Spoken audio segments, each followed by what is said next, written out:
নমস্কার, দিনের সেরা ব্রেক নিয়ে আপনাদের সঙ্গে রয়েছি আমি পায়েল। আর রাত 10টায় এই মুহূর্তে যে ছবি দেখাবো, একেবারে এক্সক্লুসিভ ছবি আপনাদের সামনে রাখবো। ভারতীয় ডাক বিভাগের কর্মী সংগঠনের রাজ্য সম্মেলন এবং সেখানেই একেবারে ধুন্ধুমার কাণ্ড। দুপক্ষের মধ্যে বাক বিতণ্ডা থেকে শুরু হয়ে যায় মারধর।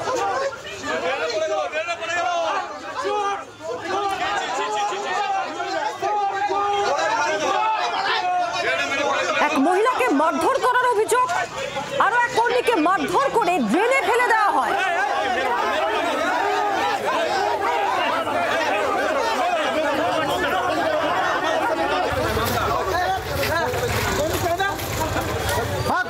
বাকবিতণ্ডা থেকে বচসা, এক কর্মীকে ড্রেনে ফেলে দেওয়া হয়।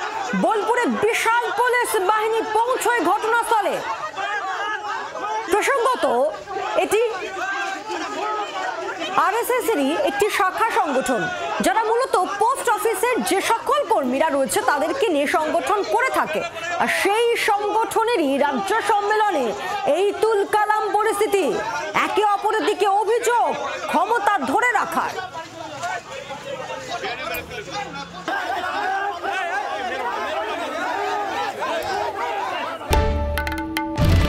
বাংলার আওয়াজ, বাঙালির আবেগ, জি 24 ঘন্টা।